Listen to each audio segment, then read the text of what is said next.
So it is now my distinct honor to introduce the recipient of the Rice 360 Innovation and Leadership Award. Dr. June Madete is our award winner this year. She's a biomedical engineer and a senior lecturer at Kenyatta University in Nairobi, Kenya. She holds a PhD in medical engineering from Cardiff University, and her research focuses on gait analysis, motion capture, and the biomechanics of the lower limb. But in addition to her work at her own university, June has been a leader and a champion for biomedical engineering and engineering design across Africa. She's been instrumental in the African Biomedical Engineering Consortium and their associated design school. And that's when I first met June and thought, I need to work with this amazing female biomedical engineering leader. She's a true visionary in expanding global health and medical innovation and equity all around the world, not by talking about it, but by her actions and her efforts. June embodies the qualities that we want to see in global health innovators. And I'm also really lucky to count June as my friend. Each year at this event, we recognize those who exemplify our Institute's dedication to innovation for global health. So we're honored to present the 2025 Rice 360 Innovation and Leadership Award to Dr. June Madete today.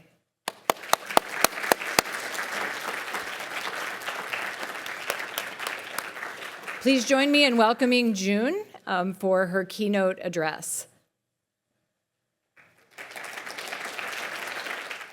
Thank you, Maria, for that. It's very humbling to hear that. Honored guests, semi-finalists here today and virtually, friends, family, ladies and gentlemen, good morning. My name is June Madete, as I've been introduced. And Maria, you've cut my story, my presentation short by saying all those things, but I'm grateful. But currently, I am a visiting professor at Rice University, and very honored to do so as well. I am a lecturer and specialize in biomechanics and biomaterials. I am currently working on developing a project-based curriculum, especially in medical device innovation. I'm looking forward for opportunities to collaborate, set linkages between staff and students within the ecosystem of medical device innovation. I am honored to speak to you about my innovation journey. I would like to thank the whole Rice 360 team for the privilege, and I look forward to seeing all your solutions for impact, and good luck to all the semi-finalists.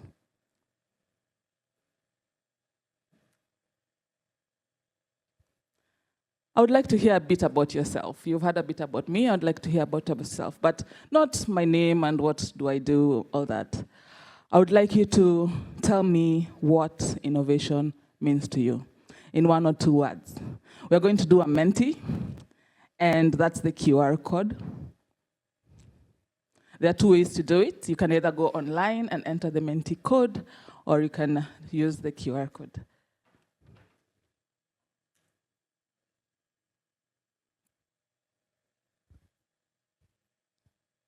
We're going to look at a word cloud of everyone's ideas, and that will give me a gauge of what everyone thinks about innovation.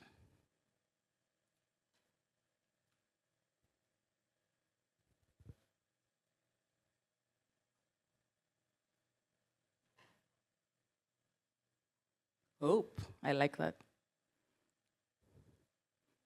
Creativity, amazing.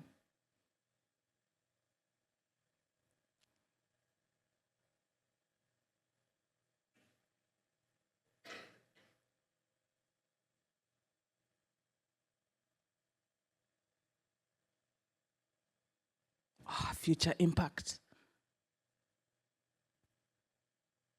Innovation has 3 main buzzwords: invent, create, to innovate. This is what innovation means to me. Innovation is a catalyst for growth in any field. I normally look at it as you're entering a kitchen. You have people who are hungry. You need to cook. As a designer and mentor, I've learned that true innovation starts with the problem, not the solution. Hungry, food.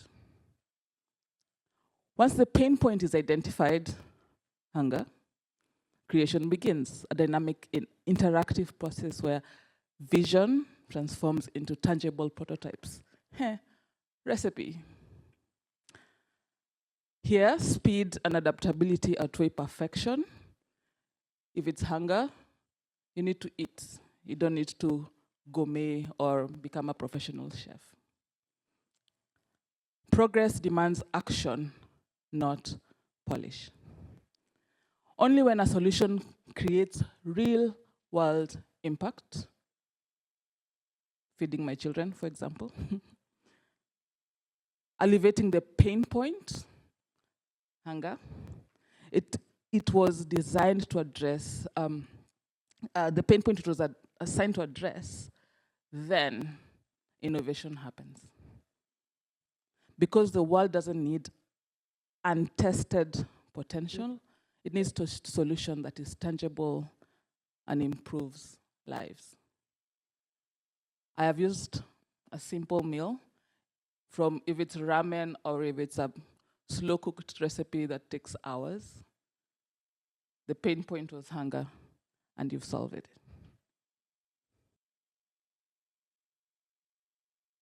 Well, I tried to do something different.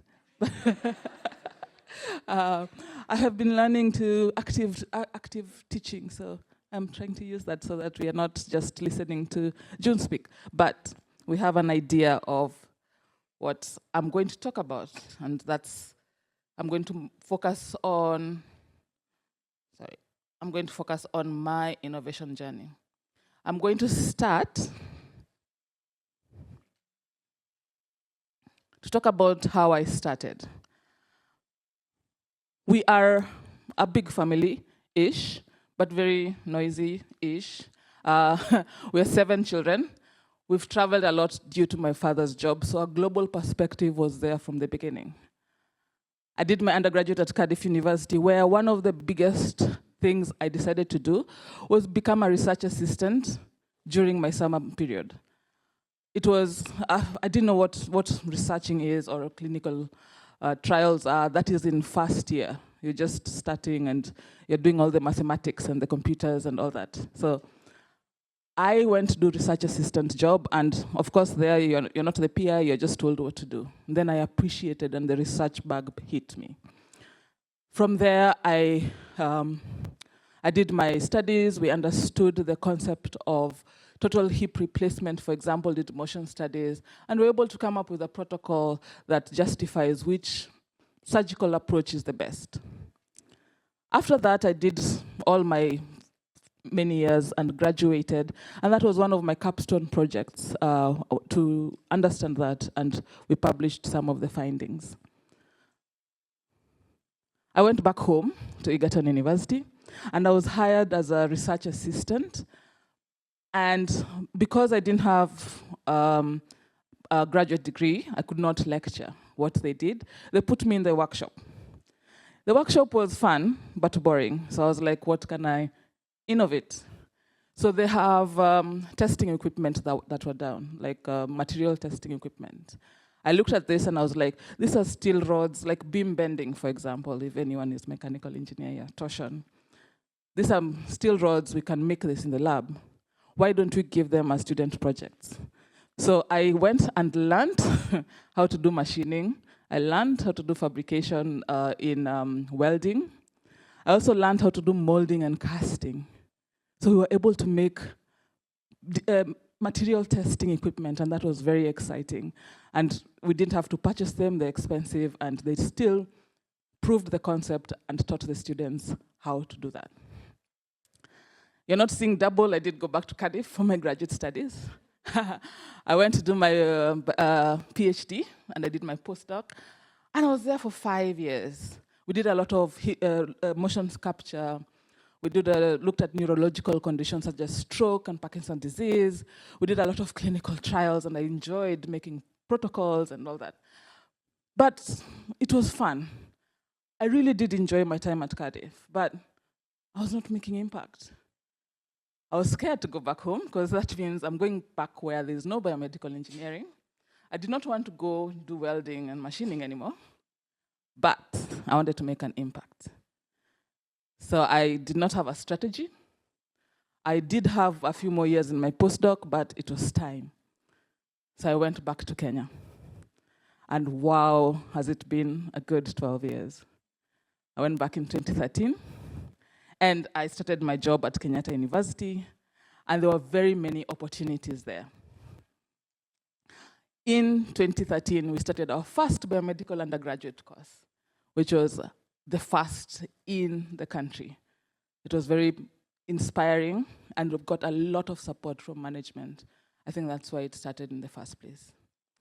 On top of that, we have established laboratories based on communication with different partners. We've managed to present different ideas, changing the narrative of biomedical engineering. It was hard because nobody understood why.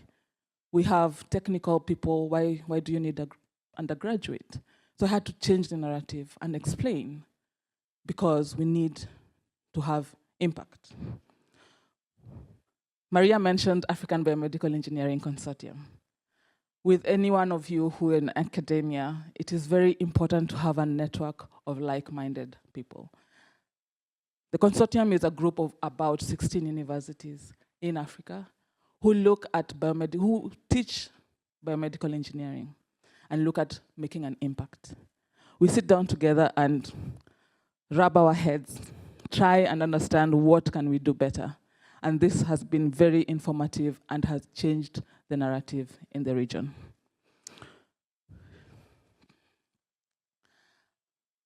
As a leader of the consortium,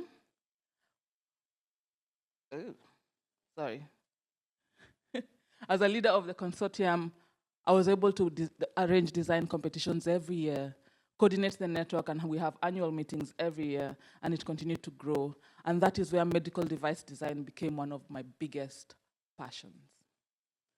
From then on, I've been mentoring many students, and we've graduated almost 15 PhD students, we've graduated master students, and this was my passion. This was the impact I wanted to make, to build capacity. We've made connections with universities from Europe to Rice, to Stanford, and all of them, I can't mention, this slide would be very busy if I did all the connections we've done, but that has made our program move faster. We've done conferences. I have developed different materials for teaching in service, pre-surveyed, through the NEST 360. We've made an impact in connecting technical and clinical, which is something that was very much missing in the region. And I'm very proud of that. Of course, some of this requires funding. So applying for funding, grants, doing research, showing your impact and deliverables has been key. And we have different partners for that. As I said, I'm a visiting scholar, and I'm very excited that not only do we have the undergraduate course, but we are going to pioneer a master's in device innovation in the country, and it will also be the first in the region, and I'm very proud of that. I will talk to you today about different things. One, the state of biomedical engineering education in the region, innovation at Kenyatta University.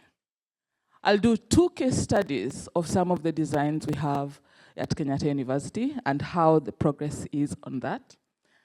I will mention some student stories and also summarize by giving you some lessons about my journey.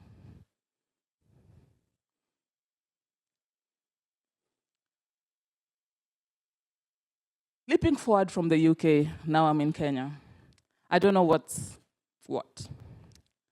But I want to understand why there's no biomedical engineering education. Why? So did some reviews, did some understanding, and I summarized this in 5 points. 1, interdisciplinary learning is not there. So the engineers do not talk to the clinicians, do not talk to the people who make impact, and that was one thing we needed to apply to our program.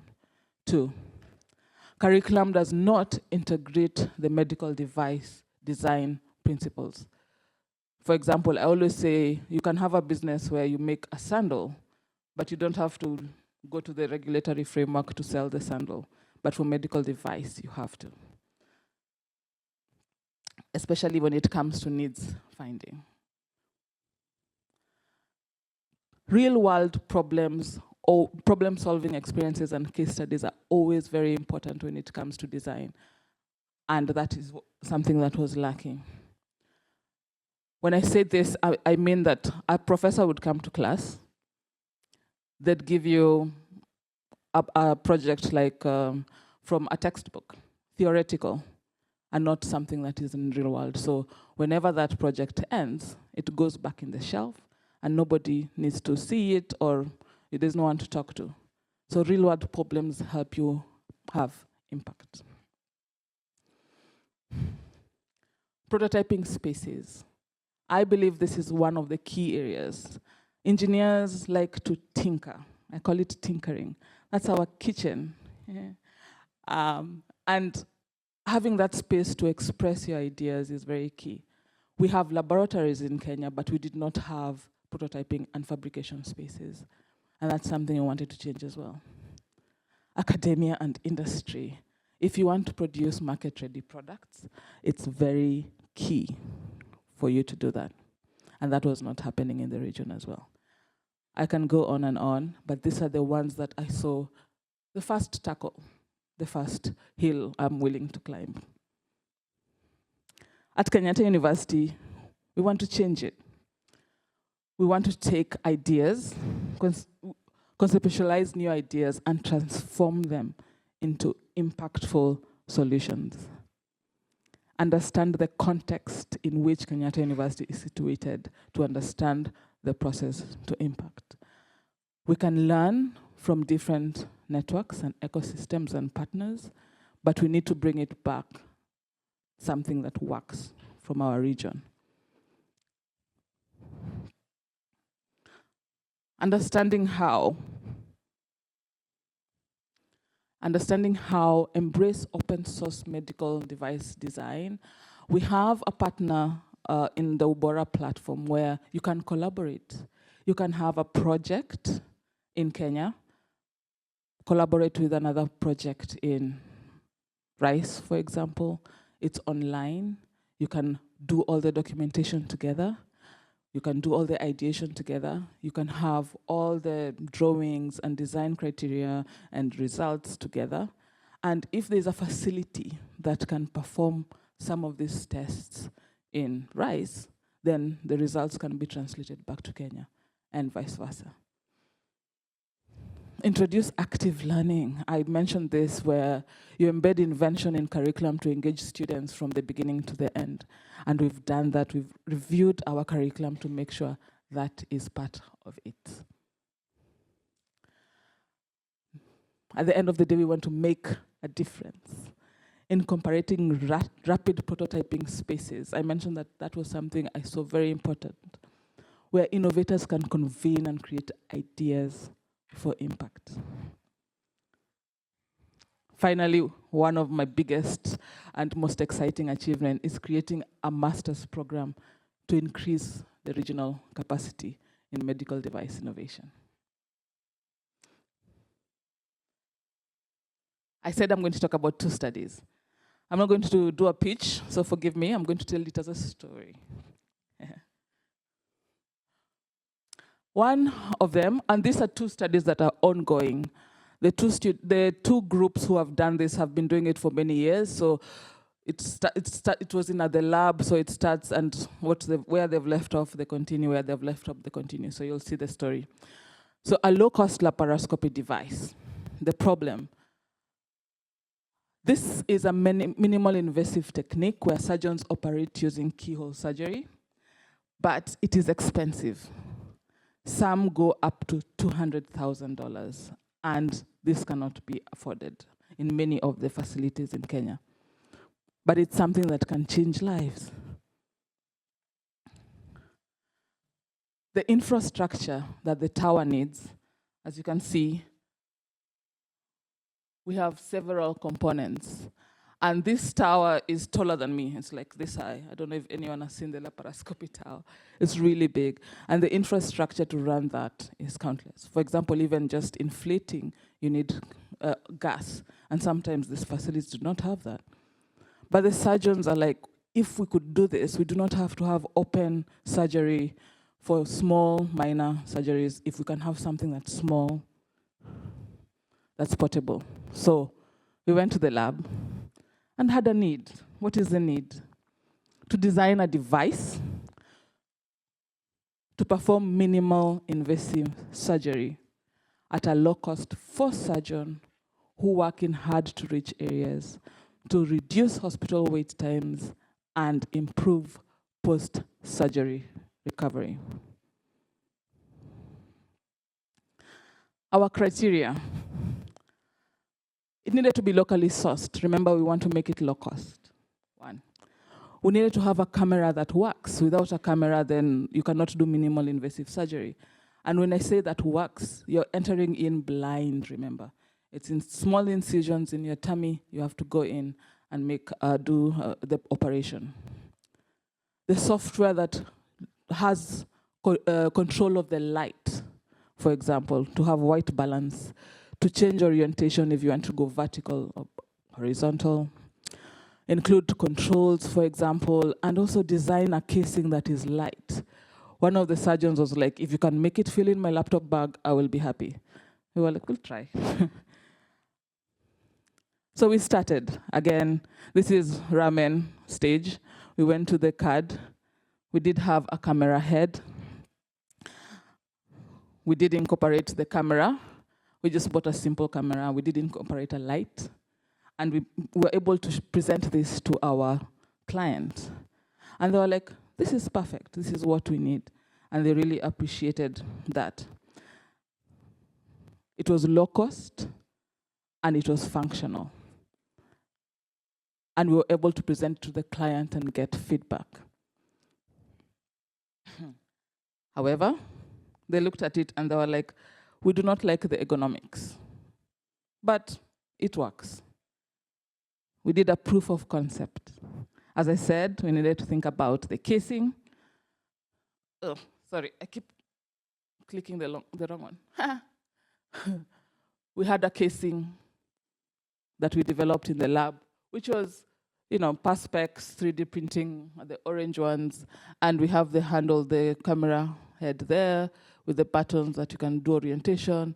You can have different images. This is someone's palm. And this screen, one thing that was very revolutionary about this is it can be a phone. It can be a laptop. You don't have, the screen is not part of it. This is a screen that was in the lab. We're very happy about that change and the software that did that. They were happy about the case, and we can make it smaller. So this is just another explanation of the case. CAD of the case there, and different angles, and it has buttons and a user interface as well.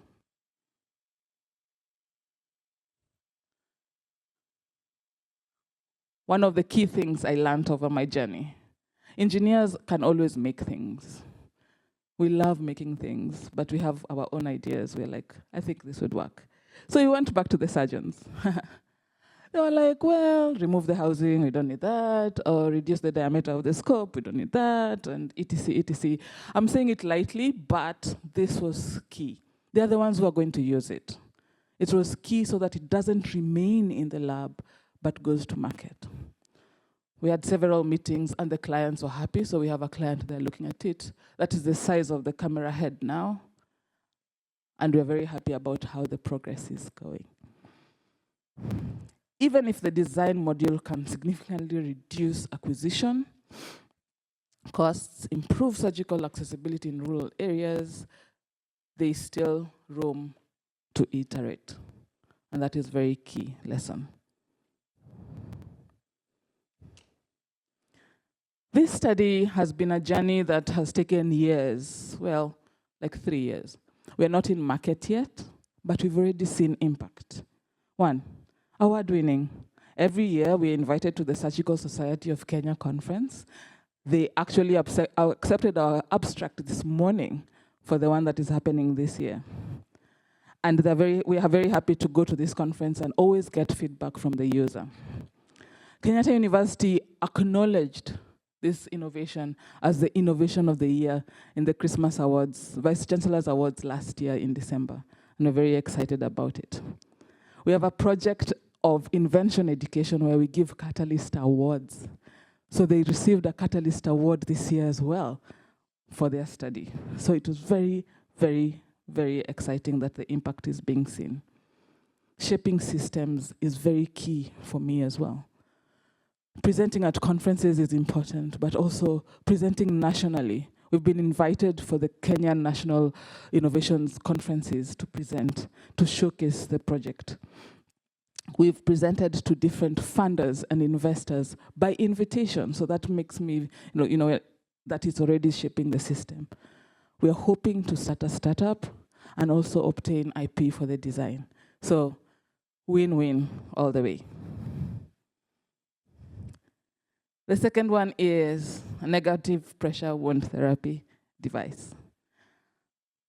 This is a very common solution in low middle income countries because it is something that we do not understand why it is not in the market.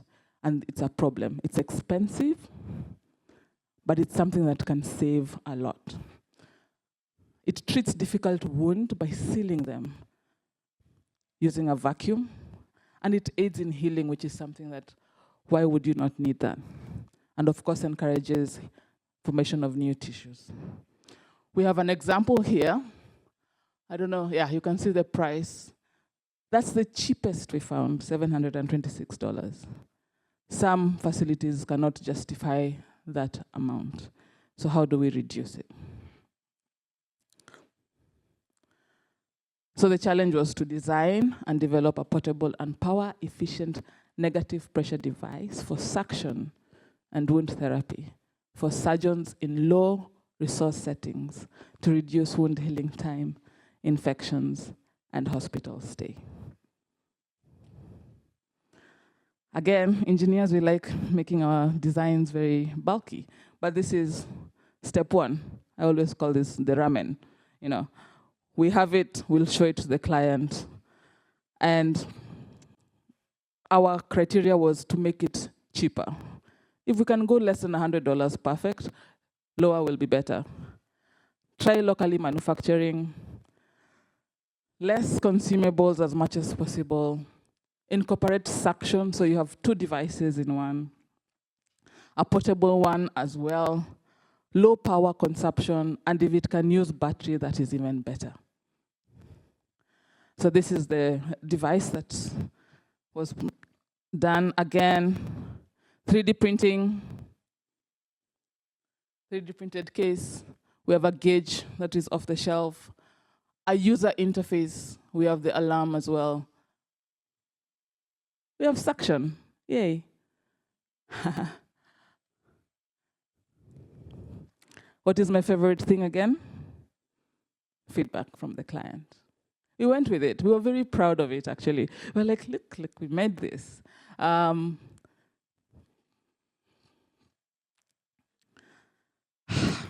Too big, reduce the size. They actually said we do not need that fancy user interface. We're not even going to see that. Reduce it, you don't need that. Improve battery life. In the beginning, we had like maybe 2 hours of battery life. We thought that was sufficient. They were like, no, improve it. We got it to 6.5 hours, which is very exciting. Improve sensitivity. This is a wound, and it's very sensitive as well. Incorporate the suction to be not as high, so the pressure was determined by the user.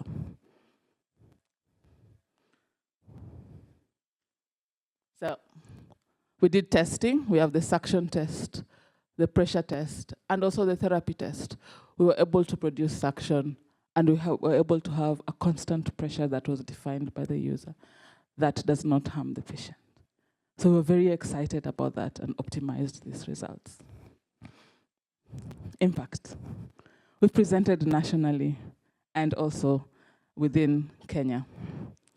This is at a Transforming Medical Engineering conference, and this is our former Vice Chancellor who was very interested and invested in our project. That was in 2023. This is in 2024, where we were actually part of the organizing committee and we made an impact as well. This is in the national show. I don't know, it's like an annual show that happens every year, and they invite you to present as well. And this is just the team, and very excited to be their mentor and to guide them and lead them towards this. I'll just make a joke. He told me never to say this. This is a year apart, and he has the same shirt.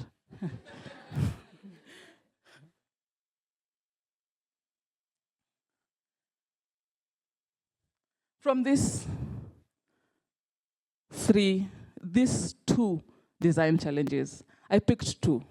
Remember, every year we graduate about 18 to 20 students, and all of them have individual capstone projects. We've graduated students since 2018. I need like a workshop to present all of them. But these 3 points always stand up. Iteration, be ready to do that when you talk to your client after feedback. Context, very key in having an impactful solution. Collaboration, you cannot do this alone. The negative pressure, we worked with surgeons, we worked with other students from to Delft from different institutions. It wasn't one lab. The laparoscopy as well, it was not one lab. So collaboration is very key for impact. I will now tell you the impact of having this graduate course. The reason I do not regret leaving Cardiff 12 years ago. Having the program start as a pioneering program to having impact. And also the idea of giving students the freedom to innovate. Our graduates, we did a survey of all the graduates since 2018. 43% are in research and development. The next category is academia and teaching. So it is having an impact. These are the companies who actually have our students right now. Most of them are innovation and device companies, and I'm very proud of that and seeing the difference having innovation within your curriculum has. Some stories. Stacy Awinja, she's my design studio manager, and she loves innovation and training. Crystal Imonde, one of our first graduates, is doing a PhD in biomechanics and biomaterials in Germany. Alan is a developer, which is quite exciting. And we have Christine Were. She was hired by Vilgro Africa, not Vilgro Africa. Sorry, Christine, Hatch Technologies. Hatch Technologies, and they were very happy with her. With that experience, she's now doing her PhD in Bristol. I'm very excited about that.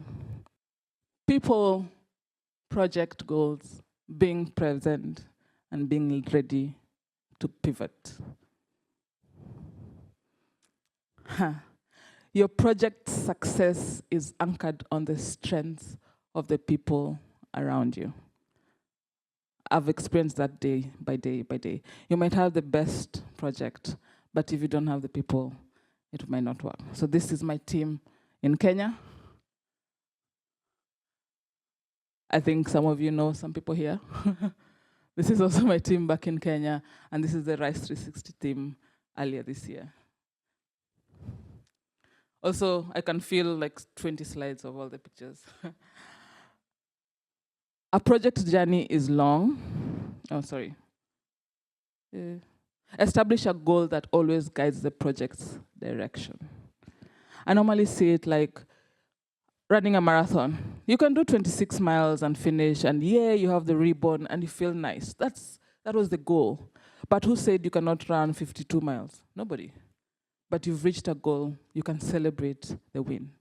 So having a goal makes you reach a point and celebrate and see how the direction of the project is going. It's long, again, marathon analogy. But that means it requires passion. Always be present. Meetings, emails, networking events, work, and play. Very important.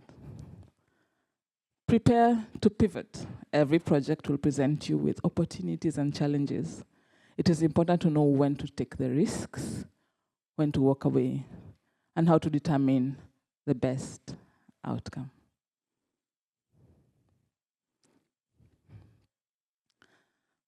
Good luck today.